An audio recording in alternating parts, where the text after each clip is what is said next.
Friday na ang finale ng GMA Afternoon Prime na Hating Kapatid. Ibinahagi din na Mavi at Cassie Legaspi ang mga natutuhan nila mula sa mga magulang na sina Zoren Legaspi at Carmina Villaruel. We always watch them as an audience or as a viewer. So ngayon parang we're in the same set, pero as actors na, as artists na. I mean, parang inaaral ko na sila na, okay, ganito pala yung style nila, or this is how they do it, or mga ganon. I think I learned a lot professionally. Even at that age, parang wala talagang ceiling when it comes to learning new things. Pagdating sa trabaho, pagdating sa acting.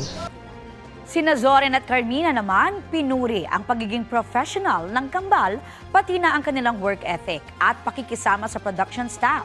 Thankful daw ang Legaspi family sa opportunity na makatrabaho nila ang isa't isa sa isang family drama series. Malaking bagay rin daw na collaborative ang creative team, kaya nakapagbibigay sila ng suggestions. Sabi ni Cassie, may major plot twist pang mangyayari sa finale ng Hating Kapatid.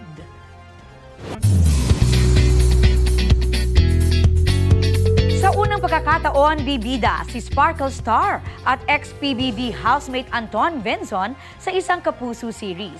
Sino kaya ang napupusuan niyang maging leading lady sa upcoming series na Kamao?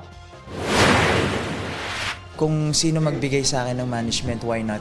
And kung kikitaan ng chemistry, wala naman akong pinipili. Ngayon may Carton, may Kirsten, Lelton. I hope sana maka-work ko po sila soon sa GMA.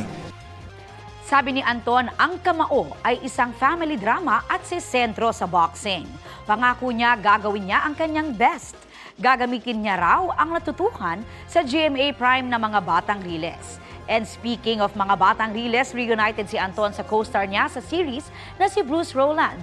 Makakasama rin niya sa Kamao ang kanyang amang si veteran actor Roy Benzon. Pati na rin sina Katrina Halili, Ami Austria, Wendell Ramos at Neil Ryan Sese.